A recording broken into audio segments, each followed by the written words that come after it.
First 2025 meeting to order. First item on the agenda is minutes, claims, and payrolls. Minutes, gentlemen. Wall make a motion to approve the minutes. Motion by Commissioner Wall to approve, second by Stuffle. Stuffle. All those in favor say aye. Aye. Aye.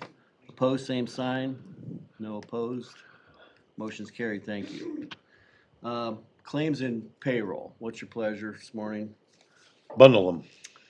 Motion by Commissioner Stovall to bundle the claims and payroll as presented, second by Wall? Commissioner Wall. All those in favor say aye. Aye. Aye. Opposed, same sign. No opposed. Motion's carried. Thank you.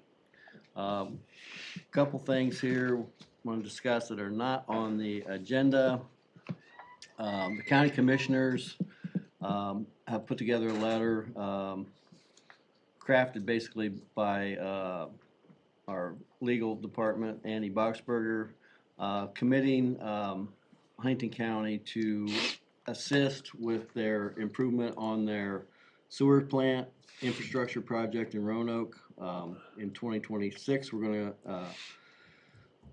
grant them $250,000, in 2027, another $250,000. And this letter spells out our commitment to Roanoke Town Council, and also spells out there are some conditions on which we will make them adhere to upon receiving the grant. So I need a motion. Here's the letter. I think you guys saw it last week, maybe. Yeah, Wall makes a motion to approve this letter and send it on. Motion by Commissioner Wall, second by Commissioner Stoffel. All those in favor say aye. Aye. Aye.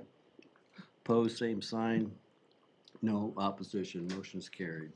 Is this a signed one that goes forward then? Yes, yeah, Okay. it's ready to Put go. that there.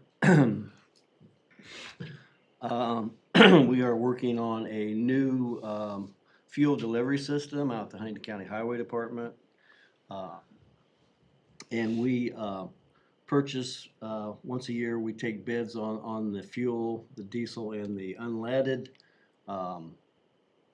We're going to, we also have partners in this fuel co-op. We have several nonprofits like Huntington Hat, PHH, and also we have some other governmental agencies like Huntington City, Huntington Township Fire. Pathfinder's in it now, right? Pathfinders, I believe, is gonna be in it. I don't have the short list right in front of me here. Andy Boxberger's put together two fuel supply agreements, one for the governmental agencies and one for the non-governmental agencies, spelling out the terms of the agreement. We've done some calculations on it. The administrative fee for us being the lead agency for taking the bids and procuring the fuel and billing them for it is 35 cents per gallon. And we're going to implement this agreement June 1st. Bridget, the fuel supply system is gonna be in place, completed probably in May sometime, I That's believe. the plan. Yeah, okay. Right now, the only thing they have to do is they poured the concrete for the concrete pad for the tank, but it has to cure for a week before they can set it. So once they set it, everything else is good to go. It'll just mean hooking it up and getting all the software and stuff loaded into it and everything. The system that was in place was built in the 60s, obviously past its life of usefulness. So we put in a new system and we're asking our partners in this fuel co-op to help pay for the system, their fair share. So I entertain a motion for to send these two fuel supply agreements to the different entities moving forward here, so we can get them signed up before June 1st is when it would go into effect. Yeah, Wall make that motion to. Motion by Commissioner Wall, Second. second by Commissioner Stoffel. All those in favor say aye. Aye. Opposed, same sign. No opposed. Motion's carried. Thank you. Next item, I'm gonna move right along here. Brenda Hamilton will not be here today. She's got two different, I think Andy's looked at these credit card agreements. Yep. Got two agreements here, for payment processing, one for CSG 4D payments is an agreement. Here's one of them, and then the next agreement is Got it on email. a vendor service agreement with American Financial Credit Services. So we got two different agreements here that Andy's looked at, given the okay on the language in the contracts. So I need a motion for, I'll make the motion on the first one is for CSG Fort Payments Incorporated to do the process payments for, I think, county treasurer. Be my motion. Second. second, all those in favor say aye. Aye. Opposed, same sign. No opposition, motion's carried, thank you. And then Second the agreement here. vendor service agreement is American Financial Credit Services Incorporated. I make a motion that we proceed on with them. Second. Second. Motion and a second, all those in favor say aye. Aye. Opposed, same sign. No No, opposed, I will- motion's carried. Tell you, she started this, her first term as treasurer, and it's been really convenient for her office to be able to have the credit cards in there, and then especially the collections. The people that go after that helps her out quite a bit too. And she's done her due diligence and did some Yeah. shopping around, and this Yes. is by far her best deal out there. so. With a staff of 3 over there, it's kind of hard to go after people that There's a spot for you to Don't carry pay the the- sign. taxes. Since we're talking about the treasurer's office, when I was over there this morning, she's gonna start, not Brenda, but the other lady over there is gonna start, giving us a monthly report on the innkeepers, in Okay, collections, and then who's paid and who's in delinquent. So we're gonna get one of those once a month, so. what would that mean? Have you ever looked at that statute on the innkeeper's liens? Or not the innkeeper, the innkeeper's tax that the hotels and bed and breakfasts pay? I don't think so. So when I first started here, it was horrible. They, these places would collect it and then not turn it in. But Uh-huh. there's nothing like sales tax. If you don't pay your sales tax, they do something to you. But Right. this tax here, if you don't turn it in, they don't do anything to you. So, and there was no way for us, what we was told is putting any meat into it as far as the county ordinance to say that you have to pay them fees back. So if you're coming in here out of state, you stay at one of the hotels, they have that percentage on there for the that tax, and I'm gonna say it wrong if I say it, but then they don't turn in. That's kind of fraud as far as I'm concerned. Mhm. But we need that to fund the tourism bureau. So I don't have enough battles. I'd kind of like to get that one going again. Okay. So, thank you. Some way to enforce collection of the innkeeper's tax. Yeah. Okay. And, it's just not right. I mean, I don't know how much they collect in a monthly time, but if they don't pay it, it's not fair for them to pocket it and not get it into us. And then it went to be that it was some of these people, Terry Miller helped me one time. I think it was how many months behind, like 8 months behind in turning it in. And we have no way of knowing how many. And now they say if they rent the room by the week, that's more like a Like a rental. rental instead of a hotel room. Well, if we can't fix it, I think we need to get with our legislators and senators, give them something to do next session instead of picking on our property taxes. So,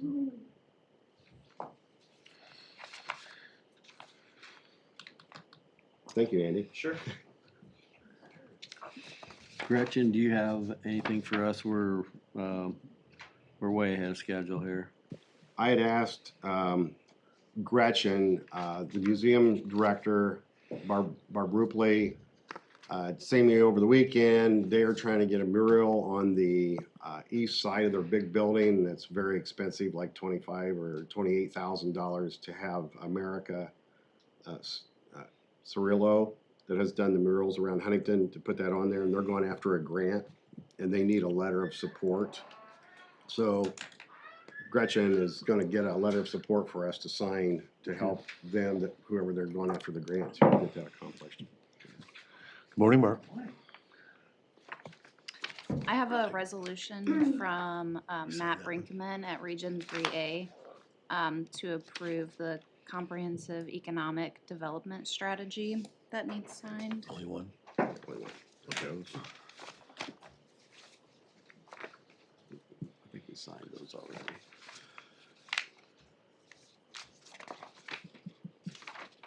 Did we make this resolution? We did, didn't we? did not. Need a motion for resolution 2025-06, a resolution to approve the Region 3A Comprehensive Economic Development Strategy. Need a motion on this? We'll make that motion. I Do we think already- we voted to have them do it. This is just the official one. Okay, Yes. all right. That'd be my motion. Motion, a Second. second by Commissioner Stoffel. All in favor say aye. Aye. Opposed, same sign. No opposed. Motion's carried. Thank you. I think Rob's gotta sign this one, that's a fuel agreement here. Only one. The fuel agreement's just a form, Yeah, so you don't have to necessarily sign that particular one, cause Don't have to sign that one? Okay. we'll put the names in, okay. Okay. like for the city, and then, Yeah. yeah, they'll all Plug be it in. different. Yeah, okay. I also have an invoice from New Era Technology. It's the live streaming and software equipment. We need to pay it from Cume Courthouse in the amount of $23,342.99. That's for the devices that was attached to the walls, correct? So we can pay that out of courthouse Q. Yes, all the live streaming microphones, everything that they've done so far. Motion to pay that out of courthouse queue by I'll make that motion. motion. Second, Second. All in favor say aye. aye. Opposed, same sign. No opposed. Motion's carried. Thank you. And Gretchen said that they're gonna try closed caption today. Not guaranteed that it's gonna work, but we're trying closed caption. If people are on their devices, they can hear it. My phone's not blowing up, so everyone must be able to hear us pretty good out there, so. Does this device tell us how many is listening to us? My computer does, there's 3 current viewers. Okay. So if any of the 3 viewers cannot hear us, have them call Terry Stoffel or Rob Miller. And they'll get it taken care of for us. It's all right. How's that? Thank you, guys. I'd like to Somebody know get if a that hold of closed Sheriff captioning. Sheriff Newton. He's an hour out. Ask him if he could come early. Okay. Stephanie, do you have any HR stuff for us? No, Jill, auditor office? I don't have anything from the auditor's office, but I was reading Brenda's email. She also, wanted to get your permission to proceed. Currently, we have Pitney Bowes servicing us for postage and have not had very good customer service, so she's reached out on a couple other companies. She has found Quadrant comes very highly recommended. She said Pitney Bowes might be $2 less, but they don't have good customer service. And if you guys are agreeable to her going with Quadrant, she would request an official agreement from them. And then she'd have Andy review it. I'm okay with that. If she does not happy with her performance, you need to get a better vendor. Right. And we're not For gonna do just that a work, so little we bit need to help her more, out, so. right? Yeah. She knows better than us what she needs, so. Right, okay. Thank you. I'll let her know. I've never heard of Quadrant. What'd you say it was? Quadrant. I don't know a lot about them, but she's reached out to other treasurers, I get it. and also First Federal uses them for their postage meter services, and they spoke very highly of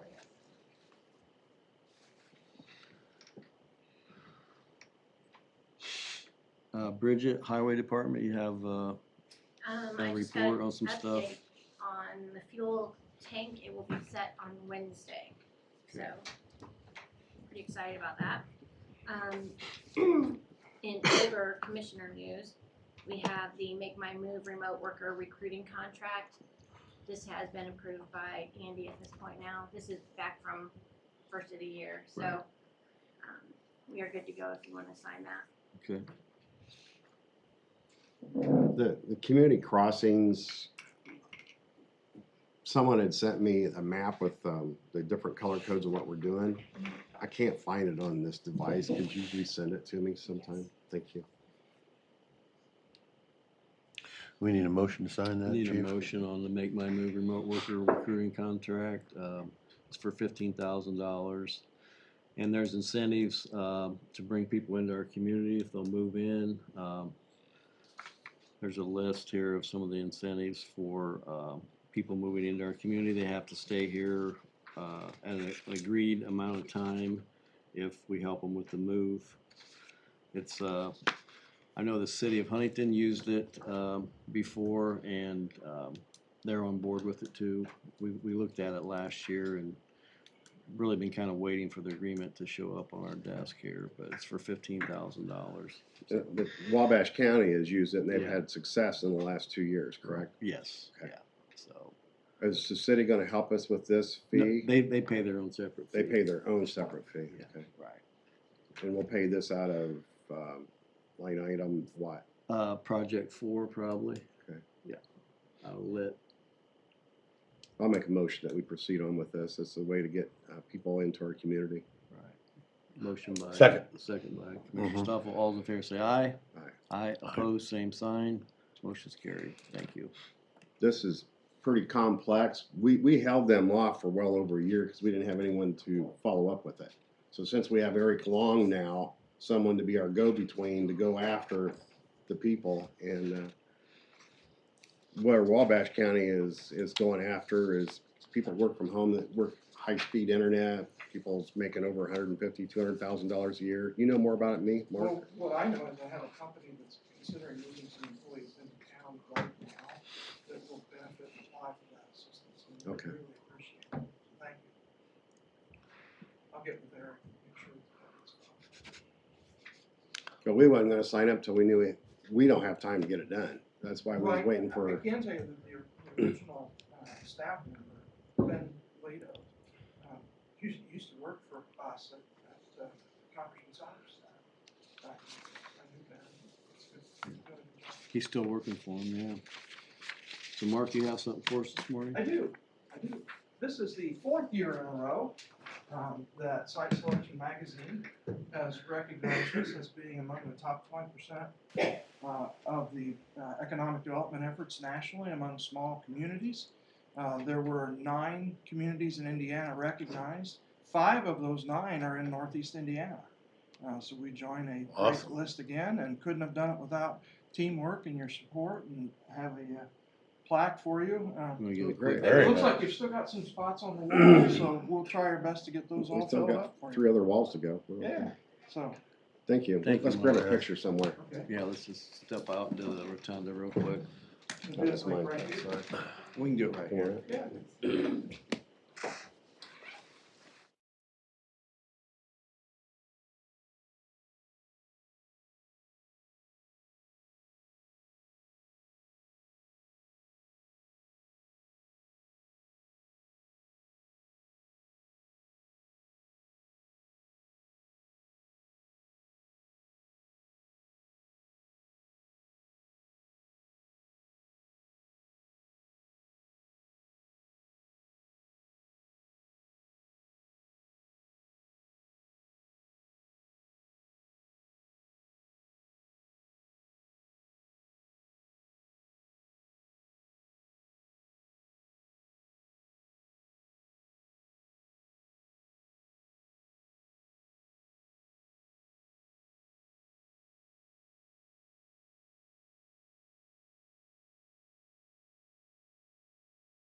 To 6, we're up to 6 completed projects at this point. We'll be before County Council this evening on behalf of Docks, Crane and Rigging, with another investment at their company.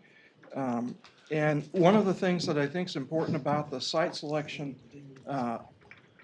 process on that award, they score basically 562 communities nationally, and they evaluate how many multi-million-dollar deals did you get that involved incentives from both the state and the local units of government. And so we just once again hit some home runs last year, and couldn't have done it without you. And at this point, we're at 6, like I say, 6 projects year to date. Those projects reflect over $25 million of capital. That's on pace to, I mean, if the conditions stay the same, we're on pace to double what we did last year. So, Let's talk about our Solterra. the Lime City Committee was fortunate last week to have lunch in our monthly, or every other month we meet. And we were hosted at Sortera Technologies at Markle. They occupy the half of the spec building at Markle. They've got 200,000 square feet there. They have about 80 employees. And one of the things that they told us that was just so nice, in the way they treat their people. Okay, you're hourly employees, but once you clock in, you're basically treated as though you're salaried. You don't need to clock out for breaks, you don't clock out for lunch, you clock out at the end of the day, and the company buys your lunch every day. They have a lunch catered in every day from a vendor in Markle. They're actively involved in a number of civic projects at Markle, and are just a really good example of what we're hoping for as we recruit companies. And I don't know, Tom was on the tour. Anything else you want to add? No, but you drive by, it's very, very clean on the outside, but you get inside, it's where the dusty and dirt, and I'm still not figured out how they do it, but they take the aluminum and smash it down in pieces, and then they transport it to someplace else to melt it down, but they have some sort of ultraviolet lights that clean the material, and a lot of their employees are making well over $30 an hour. Everyone was very happy out there, and they say there's room for growth too, so. They've made a major investment in equipment for the coming 2 years, actually. Yeah, we're very excited about it. Tom referenced the appearance.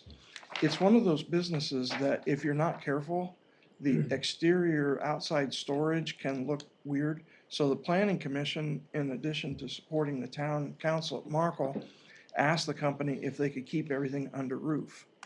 So that the neighborhood doesn't see piles of things and so forth. And they found a way to do that, and it Very works for nice. them, and it really is nice, especially as you're driving. They have interstate frontage, so as commuters drive by on I-69, they don't see heavy industry. They see a really nice looking building. That's pretty cool. Very good. Thank you. Thank you. Thanks, Mark. Mr. President, I have two utilities that I'd like to vote on, if we can do Alright. that. Yep. This is broadband, and it is at crossroads of 329 East and 716 North. That's the first one. And then the second one is also broadband, and it's at 700 South and Crossroads, Warren Road. Utility permits. Yeah. Terry's Bridget, already signed up you guys on them. okayed those, yeah, okay. Believe so, yeah. Yeah, alright. Yep. Okay, motion by Commissioner Stuffle on the 2 year. Second by me. Second. All those in favor say aye. Aye. Opposed, same sign. No opposed, motion's carried. Thank you. Gretchen, can we get a hold of Veteran Service Officer too and tell him he can probably head this way? Okay. Yeah. Gonna move, we're gonna Chris keep said it, he'd be in just as soon as he could. so. keep it moving this morning.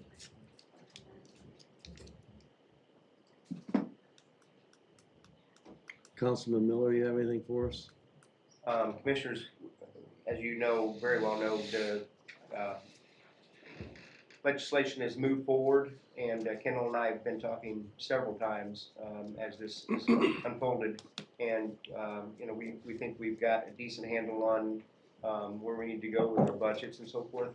But there's a lot more information going to be coming out on this legislation and interpretation and so forth.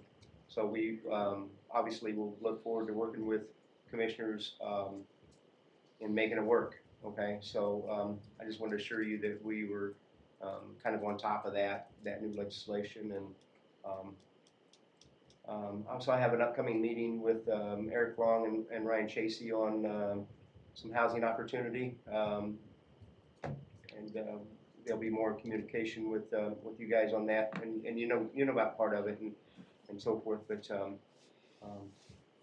looking at some rural possibilities for housing. So. Did you see, actually, she did the article, is in the Plain Dealer, where Wabash opened up their housing subdivision. Yes, sir. I was up there. Yeah, yes, It's, sir. it's just hard to me to fathom that the starting house is $330,000. Yeah, this is with Steel Beams, Steel Beam Construction.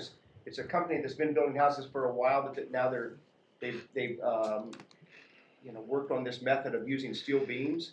No mold, lot of advantages to the steel beams. Be interested to see the final product on that. But yeah, I mean, that's the truth. In my opinion, your minimum cost of a starter home, 1,400 square feet is $275 in Huntington, and if you go to Fort Wayne, that's closer to 3 1/4 or 3 1/2.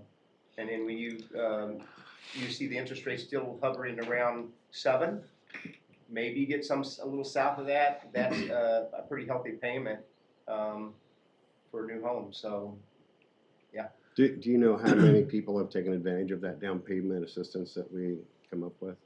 I don't want to misquote. It's not a great number. We've advertised and advertised. It's kind of like the program that you guys put out there to help people Housing rehab? housing rehab. You've seen the email just like me. There's a lot of more room for more people to apply for that. So I'm think we saying have- that for I think we the have 20 public notice. 20 in so far. We Yeah. have some here, and then Matt Brinkman has some. I met with 2 of the preachers from Warren area. What do they call that group? Warm. No, WAMA. Yeah, WAMA group. Yeah. Which, Warren Area Ministerial Association. yeah, so I've seen them Saturday and got them information. Maybe they can help us out too. But I think we're going to have plenty, But we need, and we're going to find out that $500,000 doesn't go very far. Doesn't go very far, but it is, it's a matter of communication, just like the down payment assistance program, and there's there's a new wrinkle to that with that housing addition that was announced up there, where they're basically, basically was up to 5%, now it would be 5% in these new housing additions that they're like the one they're working on in Wabash. And so we're fortunate to have Eric Long working with us, because he's very well aware of that Wabash project and how that works, and we're going to try to implicate or use that in this area as well. So, an email from Matt Brinkman last week said we have 16 applications to date. We could actually use some more That's correct. people, so if you know anybody that possibly might qualify, I think there's a link that it's for up to $25,000 in repairs on your home. It's based on your income and some other things. So if you know anybody that might qualify for that, I think it'd be worth their while to put in an application. It's a process getting Yeah, that it all is a done. process. Yeah. We don't want to leave any of that money on the table. Yeah, we want to use the full $500,000. Do we still have some paper copies of a handout for that? No, that's not the Okra, is it? Yes. That's different? That is the Okra. Okra? That's, Yes. Okay. yeah, you're right on top of it. There's 2 separate programs there. One's a down payment program for buying a home, first-time home buyers, and this is for the owner occupied rehabilitation grant through Okra, up to $25,000. What's the deadline to have the grant in by? The ninth. May 9th? May 9th. Then our 2 gracious volunteers here will get together and go through them too, so. So I know you volunteered to be on that committee. Yeah, Tom. According to Matt Brinkman, I have to be at the first meeting, but then I'm gonna defer to you afterwards. Good deal. As far as that goes, so, just by the way it's set up, so. Chad, is sheriff coming, or are you at? No, I believe he's supposed to be here by 9:15. Okay, all right, He's appreciate got you the guys, information with them. yeah. So Appreciate you he guys was- coming early. He was at home putting his Class A together and all that, and he goes, well, I guess I'll just throw something else on and come, so. But he was gonna look all, you Well, that's a know. letdown. Yeah, I like looking at that Class A, so. Why would it take him that long to? Oh, it takes hours to put a uniform together right. Oh my God. Hey, we're not You like, guys, you we're not like guys the are firemen. Oh, here we go. Here we Oh, go. we just started a fight. Well, Robin, if you guys, like if that. he'd got out of the donut shop a little earlier, he'd probably be able to get that Class A We uniform on. didn't start any fight, I'm just standing over here. Yeah.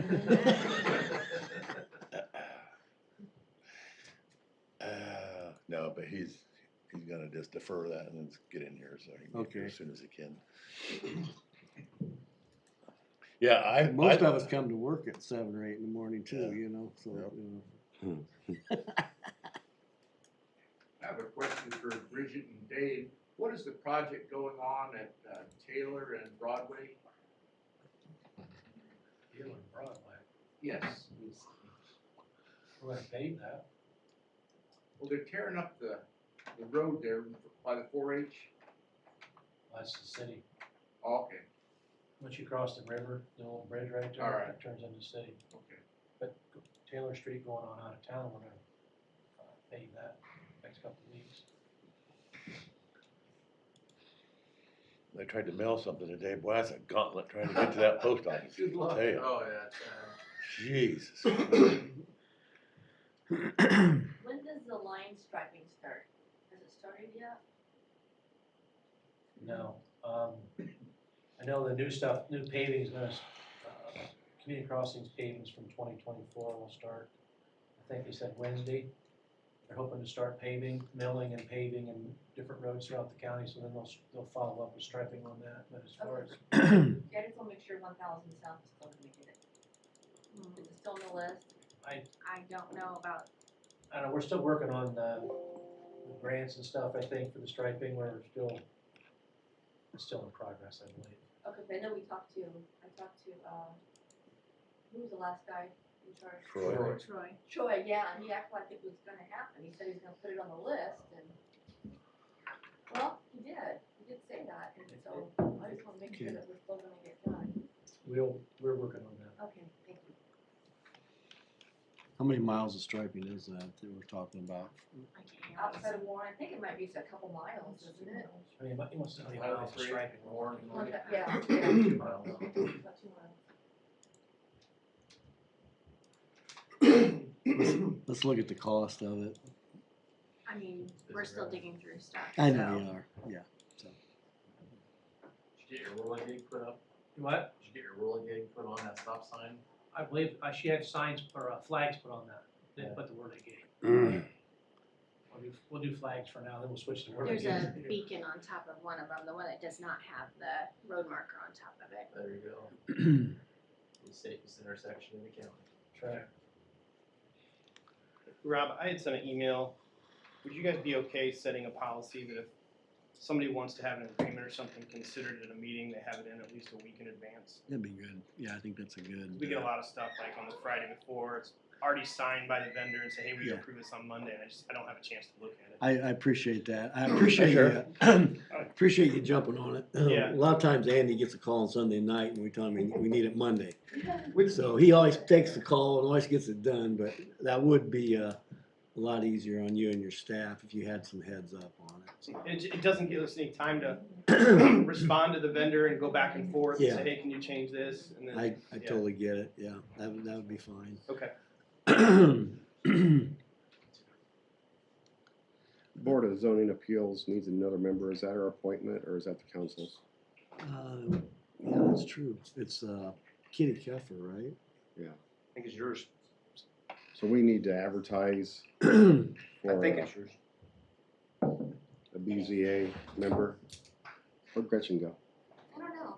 She's back in the coffee room. Okay. So let's just take is Chris here? Yeah, I just walked back Oh, in. did he? Okay. Well, since he came in, I'm not gonna take a break on him.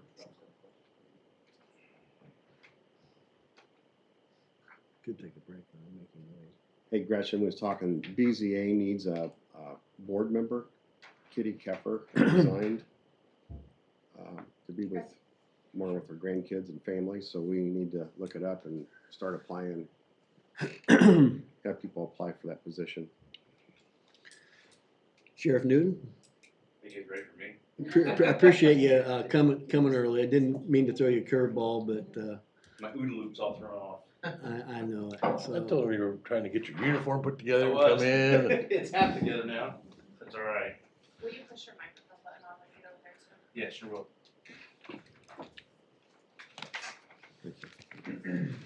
Thank you, sir. There you go.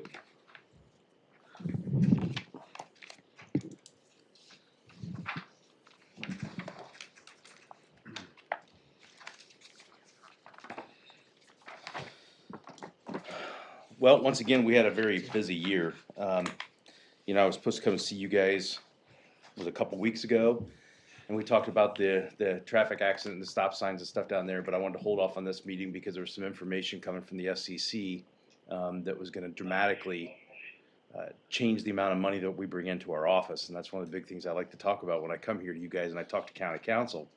I wanna make sure what our contract was and what that dollar amount's gonna look like moving forward. And I'll get into it in a little bit here, but I'll just kind of give you a little bit. But we have always kind of made some money off of our inmate calling, whether it's the video phones, the phone calls, the chirps, emails, anything like that. We make money on. We're going to be able to keep all the money still from the chirps and the texting and the iPads, but what we're going to lose money on is the video phones and the regular phones. So what that means to us and to you guys in council is, right now, we pay for a large portion of our cars out of that commissary. I think, well, I'll get to it, how much we spent last year, but it's gonna be well over $100 and some thousand we're gonna be cut loose, that we're not gonna be bringing in, that they're gonna keep the money themselves.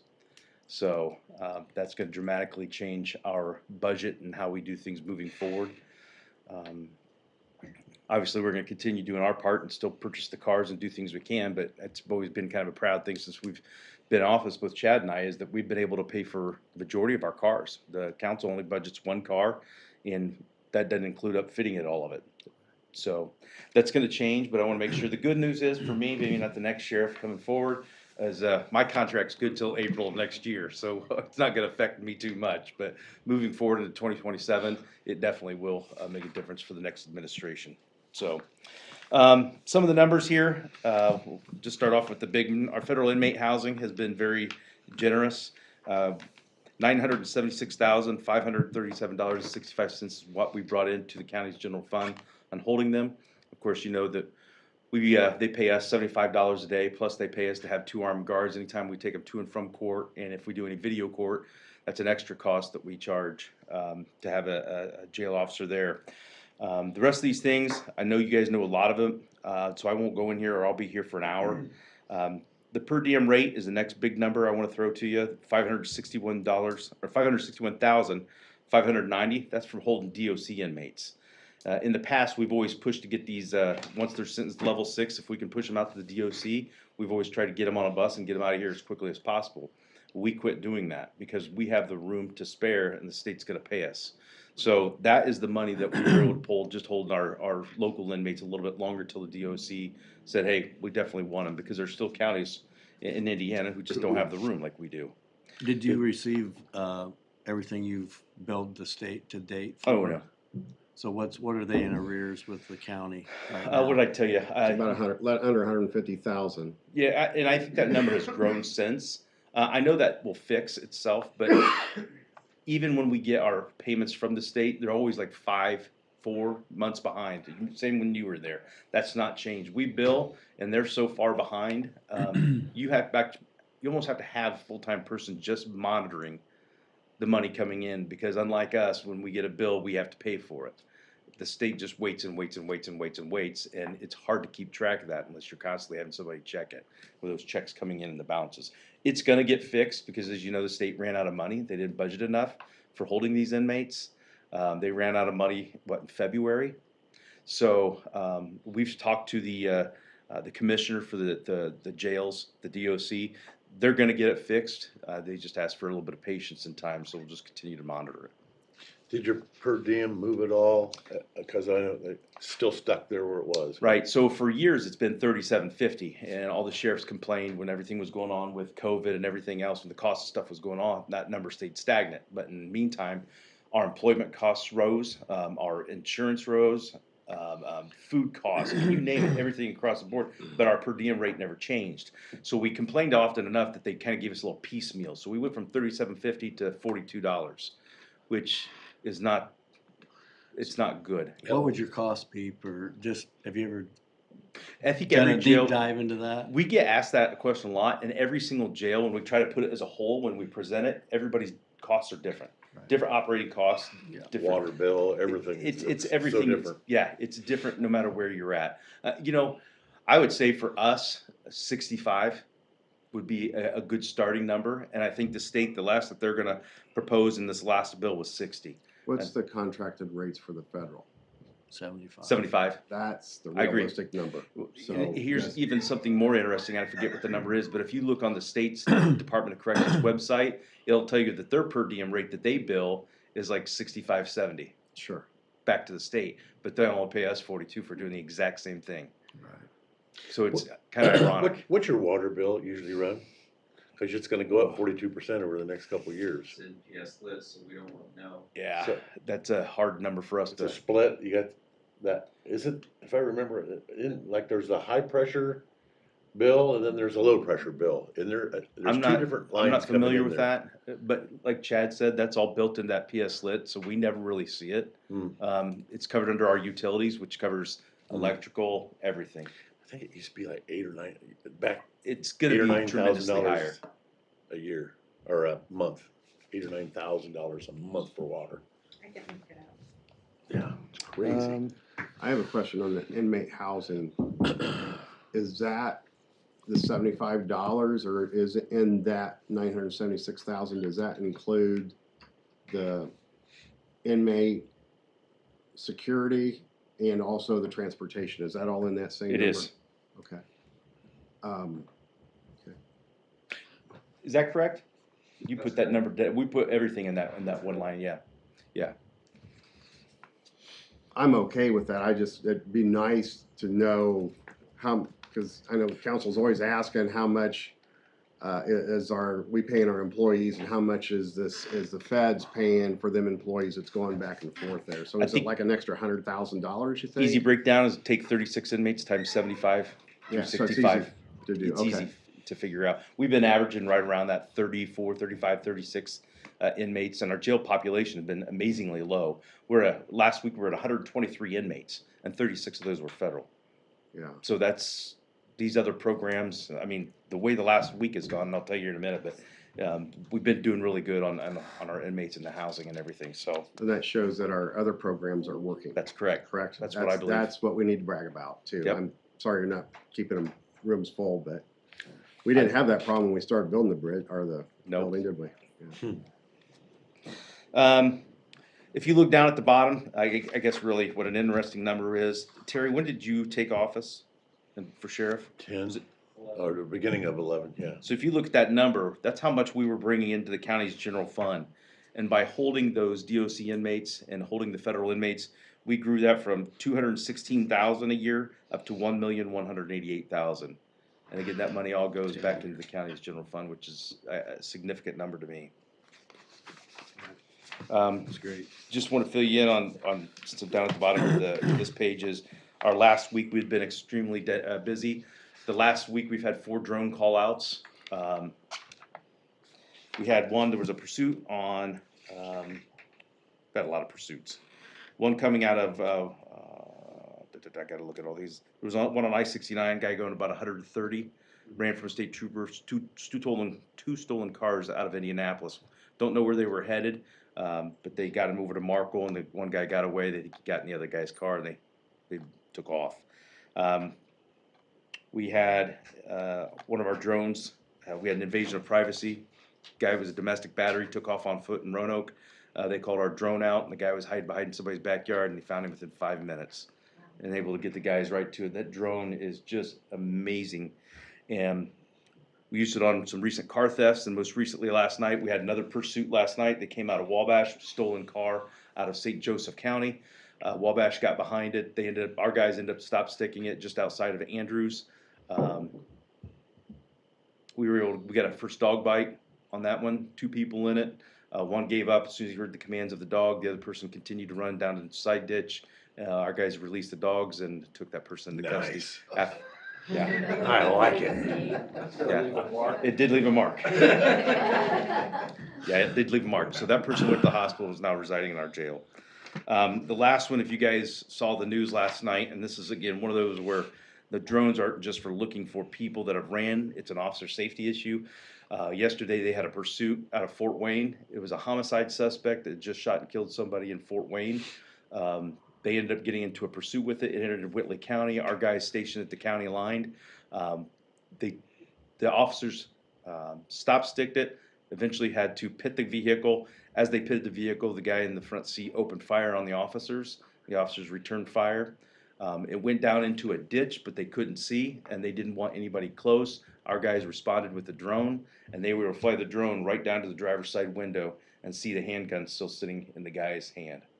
That was pretty That's awesome. cool. That, otherwise, the guys would have had to rush that car and find out, and if the guy's playing possum in there, it could have cost an officer his life. So once they were able to establish the guy was in the car, the gun was in the car, but he looked like he had taken gunfire, they pulled back and just waited for Fort Wayne's Bearcat to go and make approach. So again, our drone's been busy this week, and just an awesome program.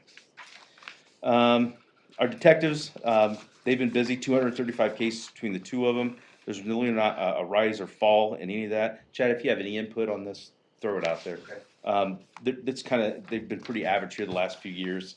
Our full-time officers just doing a fantastic job. I can't brag on them enough. These young group of guys that we have in there. I showed up at the scene last night, and two of our guys come run up and chest bumped me because they were so pumped up of how that call went. And that's been that repetitive attitude from all our night guys here lately with all the activity they've been doing.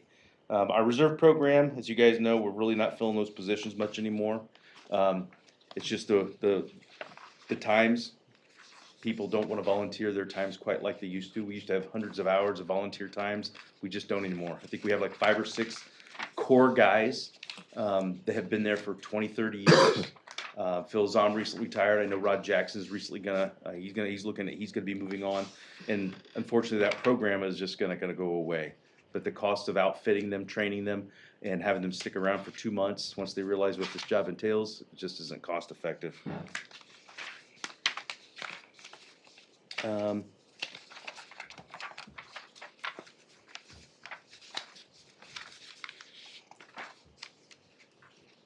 Our sectional offenders, we currently have 104 in Huntington County. We have 15 that commute into Huntington County for a total number of 151 inmates that are our sex offender register monitors. We put up ordinance into place when Terry was a sheriff, and I think you guys were all still commissioner, that we now have an ordinance where we can collect money. We were having the sexual offenders leaving constantly, going from bouncing them. We have to check on them at least once a year. We now have a fee in place to address that issue, and we use that for all our computer needs and stuff like that to monitor them. Special deputies have been doing a good job in the jail. 801 court hours, 213 civil papers, 306 warrants, and 60 transports. Disaster team, 790 hours. They're constantly out doing stuff in the county and helping us out. Big kudos to them. Our transport team put on about 70,000 miles. You've had 54,000 people that's entered the courthouse last year. Court security is monitored. 317 knives were taken. Of course, guns, you name it, recorders, razor blade, mace, tasers. They've stopped all that stuff from coming in. Looking at our current projects moving forward, the first paragraph is really just has to do with the amount of money that we brought in that we wanted to address. Some of the stuff that we still need to work on is the EFS, that second floor EFS.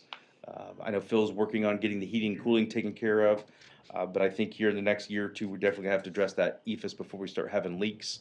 And here, probably this summer, if the money's still there, I'm gonna try and get the parking lot recoded. That way it's ready to go for the next sheriff's administration. when they In come Windows, right? What's that? And Windows. And Windows. correct. That's Yeah. all part of that, yeah, yep. Okay. Camp Hero was a success again, 240 area youth, and I think Chad is now in the process of getting another camp started for July, Next year, next year, okay. I'll be reserving buildings and equipment and all kinds of things here in the next 2 months, but that will be for next year. And Huntington County is still the largest public safety camp for kids anywhere in America that I can find, which is pretty awesome for a small little community. Shop with a Cop, 160 kids this year, taken care of by Terry and his group. We're still doing all the background checks for anybody that comes in and out of the employment here for the county. Flock cameras should be installed in 2025. Kind of excited about that. To my understanding, that's how they got that stolen vehicle out of St. Joseph County, was on a flock camera. it alerted the officers. So once it's entered in the computer system, those cameras automatically read and sends notifications out. Obviously, we got a weight room established for our staff to take care of themselves. We'll get into the jail report. How am I doing on time? You're fine. Much as you want. I'm trying to blow through this for you. I know you'll take this all back and read it tonight, right? I go over with my class. Oh, okay, that's even better. Yeah. Jail's doing fantastic once again. Of course, jail population helps keep it down low.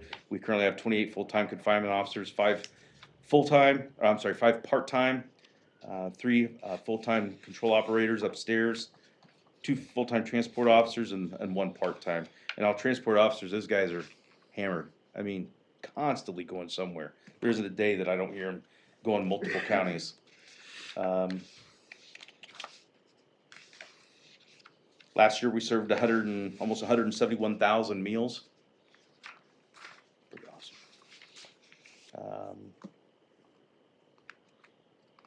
Our inmate advocacy position with Jamie is going, again, it's been quite the blessing to have her. We have, well, there's a lot of numbers. I'm on page 21, just so you know. There's a lot of numbers in there with all the classes that she's putting together. I mean, we have church classes, Celebrate Recovery, Bible study, Narcotics and Alcoholics Anonymous, moral recognition therapy. We had 46 people graduate from the moral recognition therapy, 15 females, 31 males. We had 11 inmates take their GED that we just put into place last year that we're paying for out of commissary. Chris, on that program. Yeah. How would you measure that as far as recidivism in your, I mean, I know you can't track that thing forever. I think that, like, when we put this first thing in together, I put it together, it's like, I don't know you'll ever be able to see the numbers come from our administration on how good I think 10 years from now, 5 years from now, we'll start seeing maybe a difference. Again, we want to change, I guess, what they're doing now is the parents, because a lot of that stuff is handed down from mom and dad to from grandma and grandpa and things. So it's a culture, it's a family issue. So I think once we start here, I hope we start seeing that number start going lower and lower and lower. And maybe even a result of that with the program that we have in place with the judges, these 123 inmates that we had in there, this may be part of it. Maybe we are striking a chord and making a difference. It's kind of like the DARE program. There's no measurements per se on, but it's working. I have asked Jamie, she's on her 3rd year now with these programs and the advocacy that she's doing. And after she got started into her 1st year, I asked her to track basically everybody that she gives services to, or provides services for, I should say. So yeah, it is a time will tell type of a scenario. As we look down the road 7 years from now, all we can really do, all that I know to do in this scenario, is to start tracking down through the list of names who received service, who's come back. So that's just going to be kind of a research project, quite frankly, in the future. It's kind of a common sense thing when I think about it, is a lot of these inmates when they were released, I know the general attitude with some people is, well, they deserve to be in there, we shouldn't be doing anything for them. Well, that doesn't help them because they're going to come back and we're going to continue to pay for them while they're in there, right? So with Jamie, she not only goes and gets them clothing, she helps them find jobs, she gets placement in homes. We're trying to break that cycle of getting out and not having anything versus at least having something and having a place to start. Give them So an I opportunity. think there's going to be a difference in Huntington County down the road. It's just going to take a time and it's going to be difficult You to see measure. her on Facebook asking for a desk or a bed, and I mean, she really goes the extra mile. And the inmates love it. I Yeah. mean, we've had 246 males go through all the jail classes and 80 females. And anybody you talk to over there that's gone through the program will tell you they love it. They love Jamie. They love that within a week of coming into jail, there's somebody there asking them what they need. And so it's just a good program. It's good for us in Huntington County. This is the last thing I'll talk to. The other thing has to do with quality correctional care, and you guys are probably more familiar with that. Something I asked Chad to do this year that we've never done before is talk about our inmate workers. I mean, we have a lot of inmate workers over there that do a lot of work, and I don't think the general public realizes how much they do. This is a forced labor. It's something that we ask when a position comes up. And really the only thing they get out of it is outside of their jail cell. They're able to talk with all our folks. maybe get an extra helping of breakfast, lunch, or dinner, but that's about all that really comes with it. They But get right, they get a 2-day time cut, Yeah. which is almost nothing. I mean, it's not really a big deal, but we currently have 8 inmate workers. We have 4 that are assigned to the kitchen. They work 40 hours a week, Monday through Friday, or through Sunday, I'm sorry. They typically serve over 150 meals. We have 1 in the laundry room, one on days and 1 on nights. They do all the laundry. They do the basic janitorial stuff inside the jail. If you've ever seen our jail or been inside it, it's pretty clean. It's very clean. And that's very nice compared to all the jails that we Mhm. went and toured, how they smell and Oh, yeah. what they look like. We can be very proud of ours. So, It's clean. It's all because of these guys, and they sweep, they mop, they clean all the empty cells, restrooms, sanitizing all the blocks. And if you've seen some of the messes that are left in some of these blocks or cells when people throw their temper tantrums, somebody's got to clean it. And it's typically these guys, and they don't do it, and they never complain, which is really awesome. We have 1 person that's assigned with our commissary person in commissary. He works about 30 hours a week, Monday through Friday. We have 1 outside trustee who's got to be the busiest guy that I've ever seen. He does all the mowing, trimming. He helps fix our cars. He helps with our maintenance man. Anything that needs to be done, he does it. And he's the one that takes care of all our administrative side first thing in the morning. He mops, he dusts, he cleans. But with all that, Chad put something together, and these guys work about 270 hours per week, which equates to almost 7 full-time office or employees. At $16 an hour, that's $224,640 that we save annually by utilizing these guys and gals to go out and just keep the building clean and taken care of. Which, again, I think that's a big deal. It's a cost that most people don't get to save. So that's really all I have in a nutshell. Sheriff, can I ask you about our security here at the building? Yes. Up front here. We've had some discussion, and I don't know if you have with them or not, and somebody's from council's here too, 2 people from council. You talked about the trend of the reserves, or it's just in the, Right. it's kind of going down, and it's you getting people to staff the front of this building is getting tougher and tougher too, isn't it? It is, and I know it's one of the things we discussed when we started the program. You had a lot of retired officers out there that would be more than willing to come and come in here because they had nothing better to do than sit at home and just wanted something to do. They've been here long enough. There's a lot of them already talking about leaving. Been here long enough. I'm ready to retire and just actually be done. We're not going to be able to employ anybody to work this courthouse security in the future. I don't see a lot of our guys, once they retire, coming back and doing this.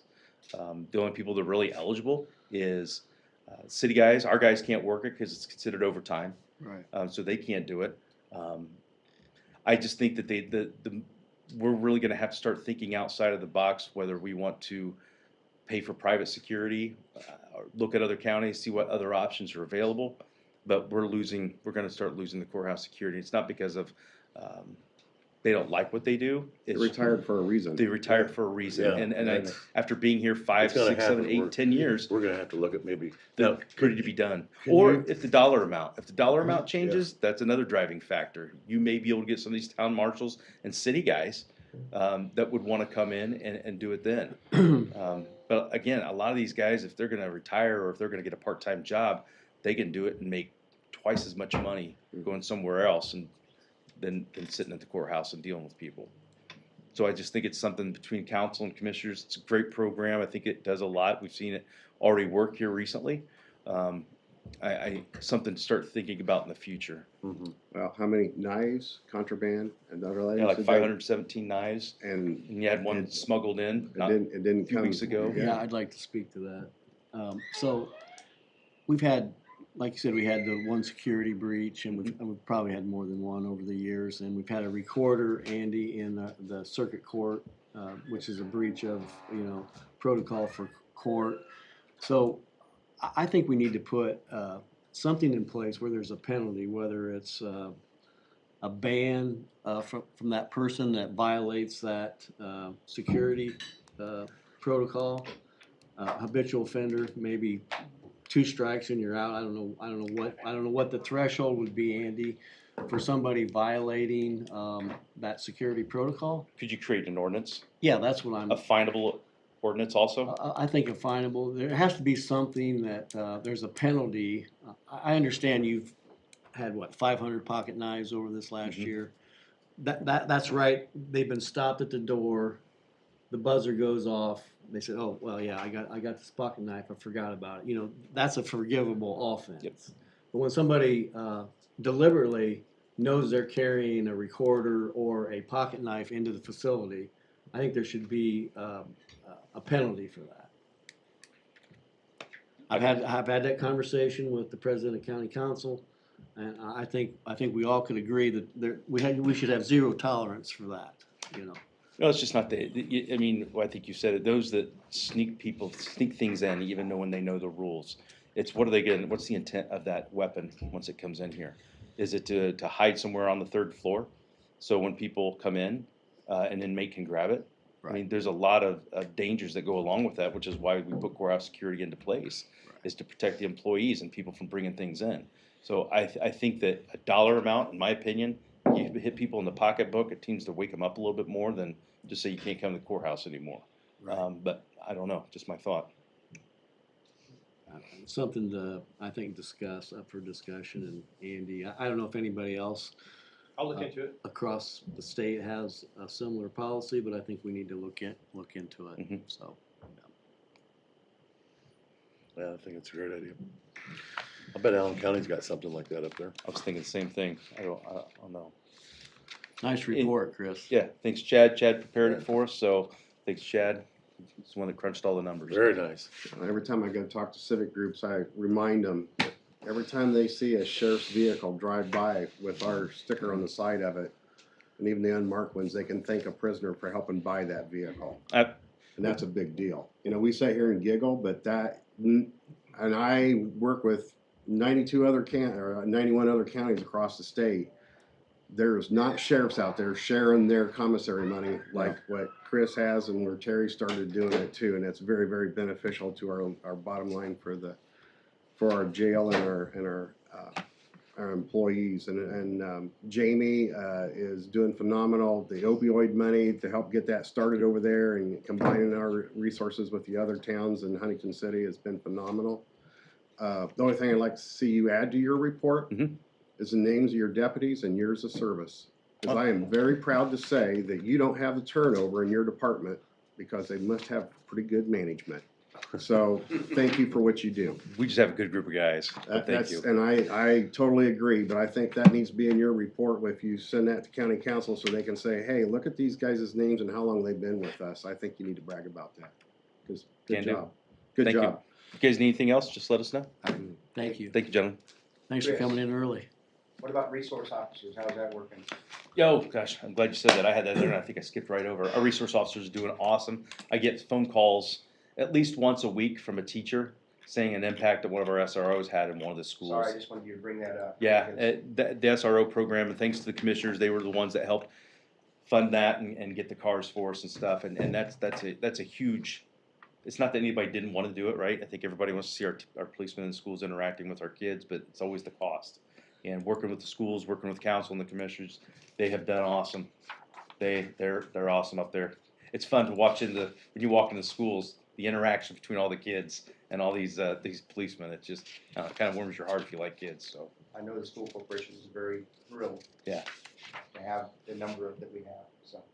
And they take care of a lot of problems. Chad and I get a text anytime there's an issue in one of the schools. We don't hear about it on Facebook. It comes directly from our guy that's taking care of the problem immediately. And that's what I want to hear, so that when people do ask questions, the chief and I and the police chief, we have the answers for them. So yeah, it's been great. Thank you for what Thanks, you guys. guys do, appreciate it.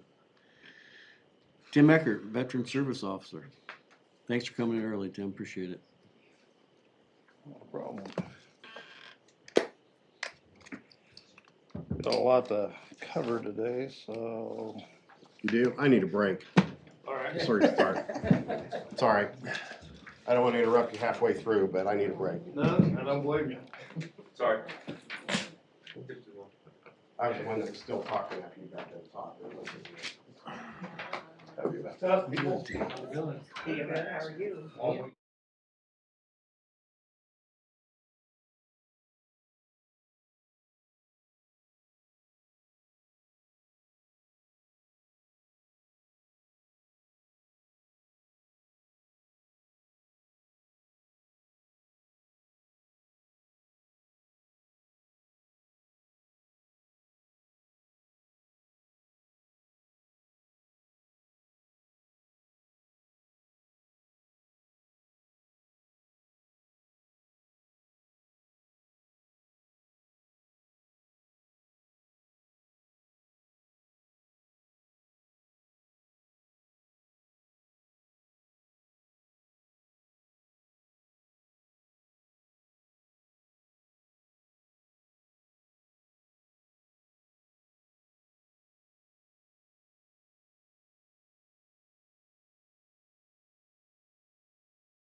Let's start up, folks. We're gonna start up. Window. Order in the court. Okay, here we go. Thank Good you morning. for waiting for us. No problem. Tim, appreciate it. Totally understand. So I have a lot more to cover this time than previous ones because there's a lot of upcoming events that I want to brief you on. So there's a list of condolence cards for the January, February, March, April. There was only 3 days in January, so the previous report covered those who had passed away in January. We had quite a few in February this time, and a few in March, just a couple, and then a few in April. And unfortunately, 2 so far this quarter, veterans who have committed suicide. So we're trying to get back out in the community and push suicide prevention awareness with our veteran community and their families, because the families are going to be the first ones to identify that, and then help is available to them for this. So I've been helping the widows out with assistance. The veteran of the quarter, the individual we selected, he has decided not to participate. And so I have Dave McCullough, who is very active. He's does the food bank or food truck on Wednesdays. He's the DAV commander, post chapter 40. He also is trying to get the DAV vehicles back up in line, so he's working with the VA to get those vans back in the community, and also get volunteers. So he's in my office at least once or twice a week. So he's very active. Matter of fact, he's here this morning, came back from Aussie and doing something over there. Why did other one not want to participate? Yeah, he just felt Too that humbled or he what? didn't want to be honored. He did 30 years and that was enough. Would you give the particulars to Gretchen? We'll Sure. send him a card and we'll Yeah. sign it. Yeah. Okay, all right. So last year, I got some more information on our retroactive back pay, and we're up to $945,000 last year. And so far this year, for the month of January, we only had like 3 days that I had work left because the previous report covered 28 days of it. So I did file 12 claims in those 3 days. And we did get some retroactive payment for the month of January to $32,000. February, we served 122 people, filed 39 claims, and brought in $51,000 for the families. March, we served 123 people, 42 claims, and retroactive payments of $32,000. And then April so far, we've served 32 people. Part of the reason that number's down is I was out of the office like 3 days. So usually I see 5 or 6 people a day. So, but back pay, we got $40,000 in back pay. So for the first 3 months of the year, we've got $155,000 in Nice retroactive job, payment. Tim. So one of the things I wanted to, that I spoke with Mr. Wall about was, there was a widow that I met at an event 2 years ago at Post 85. It was a book giveaway, Vietnam book giveaway. And I talked to her, and turns out her husband was a Vietnam vet, Navy, passed away 20 years ago. I said, come on in, laws have changed, you might have some benefits. So I did the research, found that he was off Vietnam within 12 nautical miles. She qualified. It took 11 months, almost a year, to get VA to approve her benefit, and they back paid her $24,000. Awesome. So That's great.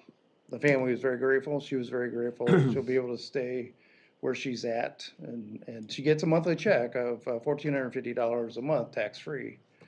So she's taken care of, and so the family doesn't have to worry about that. We did have some claims that I submitted that were denied, that I'm working on appeals. Either they didn't have enough information to approve the claim, like they needed more medical documentation, they were missing a diagnosis, stuff like that. So we're working through the process of getting those appealed. Memorial Day, we are locked in for Crestview Middle School. Already got the school corporation to approve it. So May 26th at 6:30, the doors open, actually, the 5:30 is the doors open, the program begins at 6:30. You'll be getting an invite to that. And then I'll let you know who else is gonna be here. Normally Congressman Banks sends a rep, but now he's a senator. So we've been in contact with Congressman Stutzman's office, Stutzman. So we'll see who's going to also be here for that event. I've been sitting on this new committee called MASH, the Mayor's Advisory Statues and Honors Committee. And what they're doing is they look at the statues in Memorial Park. We get updates on what's left on the Iwo Jima statue, which is the plaques. So this last week, they were giving us an update on what type of plaques are going to be, what materials are going to be, what information is going to be on the plaques. And they were just giving us an idea of when those plaques will get installed. Then they're moving on to the next thing, which is the Korean War Memorial. So in DC, they have these 9-foot tall statues, silhouettes of soldiers. They're kind of like they're marching through, but they're all silhouettes. Anyway, so we're going to have, I think 9 is what they're shooting for. And I'm working with them because they want to get a plaque for every veteran in Hank County that served in the Korean War. And so I got a lot of research that I'm trying to get done in the next 2 years so that we can get that plaque identified and so on. So, but I'm working with John Shortridge and the president of the Veterans Council and the mayor for that. They did, John is getting ready to retire from GM, but he was interested in seeing if the county commissioners wanted to donate any money to that thing. And I'll have John come and speak about that. Right now, they've been, he said last week he just got a $10,000 donation. So that was outstanding. So I've been working with Eric Butler. He's the new outreach coordinator for the VA healthcare system in Fort Wayne and Marion. So VA healthcare Northeast Indiana. So they're responsible for all the clinics in the area plus the 2 hospitals. Anyways, he is putting on a veteran resource fair, which I think we gave you a flyer. They'll be at Post 85 in their conference room in the back. I'll be there. It's a 3-hour event, but they're going to have in eligibility and enrollment. There's going to be veterans program representative there, patient advocate.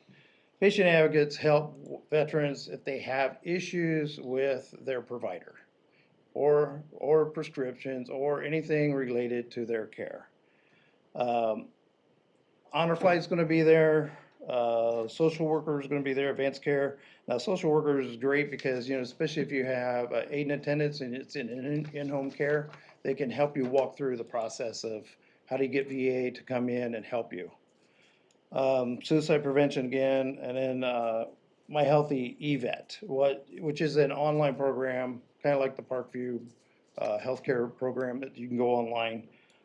My Healthy Vet has changed access. They used to have their own unique username and password until about 30 days ago, and then he turned it off. So, but we're working through that, and they'll have a rep there to help work with that. And they're going to add some more people to that, including Mr. McCullough. He'll be there because I was working with him this morning, talking to him about how he can get a sign up so he can get volunteers, so that once the vans do get here, he has drivers that can volunteer to do that driving. So I got a flyer in the email this morning talking about changes to veteran tax benefit. It's really confusing. I'm not sure exactly, because last week, somebody posted that there wasn't gonna be any changes, and then this morning I'm reading this, and it looks like there may be some changes for veterans. So if you're a peacetime veteran and you're over 62 and at least 10% service connected through the VA, then you're eligible for $14,000 off the assessed value of your home, provided the home is not worth more than $240,000. If you're a wartime veteran under the age of 62, you're eligible for $24,960. And if you're over 62, you get the peacetime veteran of $14,000 plus the $24,960 wartime veteran added together, or $38,960. Kind of confusing. Believe me, I do this all the time with the vets trying to explain it. I don't understand what they're trying to accomplish here, so I'll be working through this so that I can better articulate that to the veterans and the surviving spouses, because surviving spouses were getting this benefit as well. So Where did this come from, Tim? that came, so we have a service officer, one of the service officers in the 92 counties in Allen County. He sits on the board with the Senate to talk about veteran issues. And so he's our rep that goes there and tries to find out what's going on, and then gives them insight on how it's going to affect or could affect veterans and their life. So Still came from him, okay. but he's the guy in Allen County. Okay, all right. There's another thing that Parkview is doing at the YMCA. The turnaround where you go to drop people off, there's a flagpole. They want to put bricks where this grass is at. And they want people to purchase those bricks so that they can remember their loved one who served. And unfortunately, they just briefed this like 3 weeks ago. And I think the deadline for it is the 4th of July. It's when they're gonna undo it. So actually, the deadline is May 15th, so got like 3 weeks if you wanna purchase a brick. So people can come to my office and I can put them in contact with Terry Bartram. Terry Bartram Broomball. She's like the secretary for Post 85, but she's spearheading this for that. That's pretty much all I have. I got something for you, Tim. So, Yes, sir. I know you got a lot on your plate, but we've got about 2.5 weeks on this grant that we received for applications. It's a Okra grant. For Yes. Owner occupied rehabilitation, Mm-hmm. up to $25,000 per household. And we need some more applicants. Okay. Things that'll qualify is handicap ramps, Right. roof, furnace, windows, Right. Perfect. insulating homes. And if you could, I'd like for you to get that out there. I think we have some hard copies we can give. Okay. I think it's really I'll important make that copies. we reach out to the vets and let them know this service is available. Yep. That's a big number. That would be a lot Oh, of yeah. help if you need any of these things. And there are some financial qualifications, some income qualifications. But I think if you would push that out there for us, we'd commissioners appreciate Yep. that. So And what's the deadline on this? 10th, I think, is May 9th? 9th. Okay. 9th, okay. All right. So we don't have a whole lot of time. Yeah. But there's still room for some more applications. Not everybody's gonna qualify, but it's really a great program, a great opportunity for some people to get some things done that needed Okay. done. So, Sounds great. yep, thank you. Anything else? I don't have anything else. All right. Thank you for. Thank you for your time. Yeah. You should be getting something for Memorial Day. Yeah. And then I'll make sure, I'll try to get Dave McCullough. He's very flexible. To get on your calendar as soon as possible. That's what we like to hear, is when a veteran's widow receives over $20,000 that she didn't realize was coming to her. Yep. Really appreciate it. Thank Nice you. shot in the arm, so. Yeah. Thank you. Nice work Leave the on name, that. leave the name so we can get a card to that individual there. We have- Yes. And leave John Shortridge's phone number too. Did John get a hold of you about him talking at Veterans Court up in Whitley County or not? Okay, you have his phone number? Yeah, I have his Okay, cell. would you give her both of those things then Yeah. before you leave? Thanks, Jim. Okay. Councilman Eller, I see you're attending the meeting today. Do you have anything for us? Don't even have a seat for you. That's, I offered him one, he wouldn't take it. standing room only. Gretchen, do you have anything we need to discuss? Bridget, we good with the highway department? Jill, the auditor? HR? Nothing else for the good of the order. I'd entertain a motion to recess until the next meeting. I'll make that motion. Motion by Commissioner Wall. Second. By Commissioner Stovall. All in favor, say aye. Aye. Aye. Opposed, same sign. No opposed, motion's carried. Thank you for coming today, folks.